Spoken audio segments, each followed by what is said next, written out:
السلام عليكم ورحمة الله وبركاته. ازيكم يا حبايب قلبي؟ عاملين ايه؟ يا رب تكونوا بأتم صحة واحسن حال. جاي لكم النهارده فيديو جديد، فيديو مشوق. تابعوا معايا لاخر الفيديو عشان تعرفوا انا عملت ايه. يا ريت لو انت ما انتش مشتركه معايا في القناه يا ريت تشترك وتفعل زر الجرس عشان يوصلك مني كل جديد. تحط لي اللايك والكومنت القمر بتاعك وتنوريني طبعا، وتبقي اخت من اخواتي.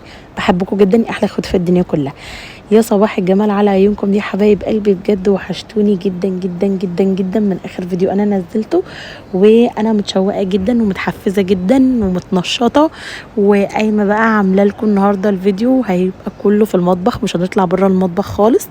وهتابع معاكم كده كل يوم كده او كل يومين حاجه كده في الفيديو في التنظيف البيت بتاعي، لان انتوا عارفين ان انا يعني لسه بدات ان انا افوق من تعب يونس، والحمد لله يوسف خف على خير الحمد لله. احمدك يا رب واشكر فضلك طبعا، بفضل ربنا وبفضل دعواتكم لولادي. وانا كمان بدأت ان انا يعني احس ان انا بقيت احسن شوية. بجد انا بشكركم جدا من قلبي ان انتوا دعمتوني ودعيتولي انا وولادي وفرحتوني جدا في الكومنتات. بجد انا بحبكم جدا ومش قادره اوصف مدى الحب اللي انا بحبه لكم. بجد ربنا يخليكم ليا وما يحرمنيش منكم ابدا. زي ما انتم شايفين بدات كده ان انا يعني اطلع المواعين من قلب الحوض، لان انتوا زي ما انتم شايفين كده المواعين كانت كتيره جدا في قلب الحوض. فانا طلعت كده جزء جزء من قلب الحوض وركنت كده اللي انا دعكته على جنب علشان ادي مساحه ووسع لنفسي ان انا اخلص الباقي. وبدأت بقى ان انا اطلع الحاجة كده واركنها على جنب. ولما اتلقيت بقى ان الموضوع ازدحم كده في المواعين، بدأت بقى ان انا يعني اغسلهم كده شوية علشان اعرف ان انا اقف واوسع كمان لنفسي، لان انتوا زي ما انتوا شايفين المواعين كانت في قلب الحوض كتيرة جدا. ف يعني انا لما بدأت كده ان انا افوق قلت لا لازم اتنشط كده واتشجع واتحفز كده ويعني واتحفز كده معاكم، ونرجع بقى للفيديوهات بتاعتنا.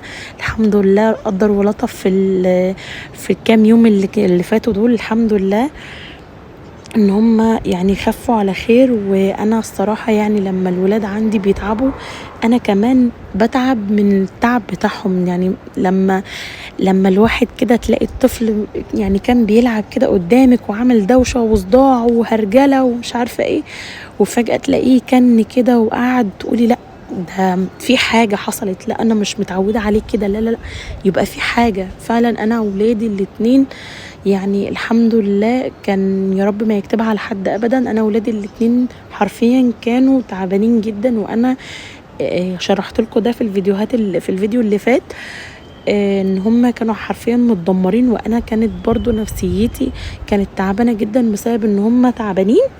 بس الحمد لله ان هم يعني بدأوا يتحسنوا، بقى يوسف كويس جدا الحمد لله، ويونس اهو بدأ ان هو يتحسن شوية عن الاول الحمد لله، بفضل دعواتكم بفضل ربنا ووقفتكم معايا. بجد انا بشكركم جدا. زي ما انتم شايفين نرجع بقى للفيديو بتاعنا.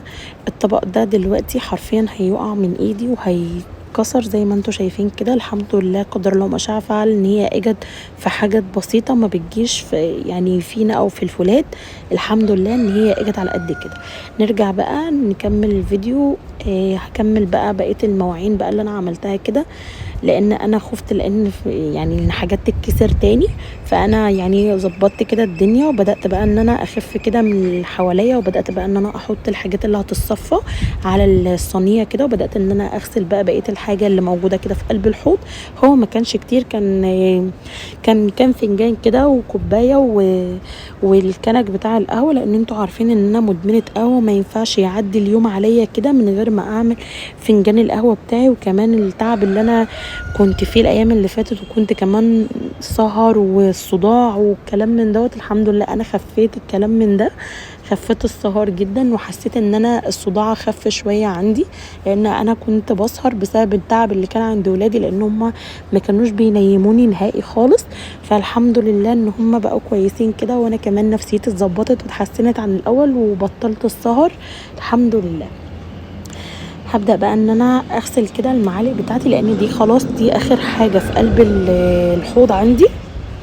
هبدأ بقى ان انا اخلص كده وهغسلهم كويس وارجع كل حاجه في مكانها. واللي عايز يتصفى على الصينيه هصفيه، واللي موجود في الرشاقه هحطه في الرشاقه علشان بقى اخلص بقى من الجزئيه ديت، واشوف اي حاجه تانية اعملها علشان يعني احس كده بالراحه النفسيه والروقان لما يعني اخلص كده المطبخ واحس ان هو خلاص بقى ما فيهوش اي مواعين وما فيهوش اي حاجه، وهبدا بقى ان انا ارجع كل حاجه في اماكنها تاني. يا ريت لو انت وصلت معايا الفيديو لغايه دلوقتي ما حطيتليش اللايك، انزلي دلوقتي حطي اللايك بسرعه، وفعلي زر الجرس لو انت ما اشتركتيش في القناه وانت اول مره تشوفيني. فعلي زر الجرس عشان يوصلك مني كل جديد، واشتركي في قناتي وتنوريني طبعا وتبقي اخت من اخواتي.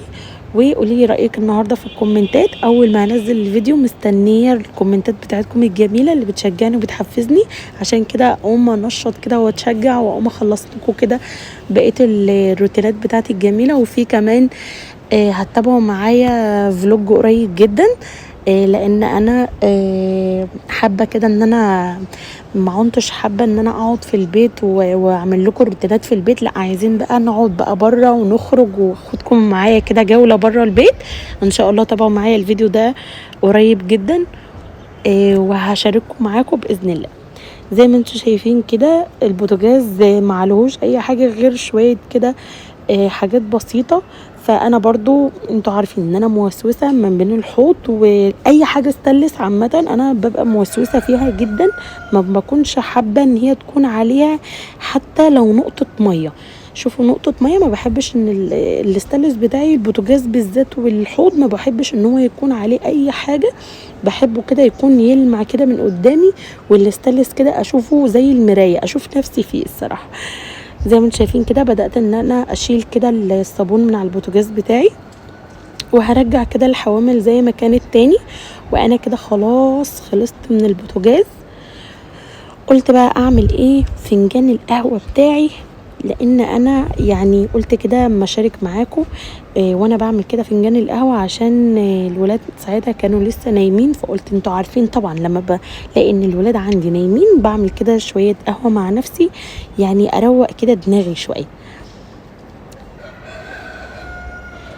زي ما انتوا شايفين هبدأ بقى ان انا اعاير المعايير بتاعي. وزي ما انتوا شايفين انا من ساعة ما صحيت وانا ما شربتش قهوة خالص، ده يمكن ده اول فنجان قهوة بشربه النهاردة. فقلت بقى انا الفنجان الصغير ده مش هيعمل معايا اي حاجة، فجبت اكبر حجم عندي، لان انا بدأت برضو ان انا اخف شوية من القهوة. يعني ما عنتش، يعني انا الاول كنت بشرب 3-4 مرات في اليوم قهوة، لا انا ده اول فنجان قهوة هشربه. قلت بقى ايه، طبعا انتوا عارفين ان انا بحب البسكوت اللوتس، فقلت ما ينفعش القهوه من غير اللوتس.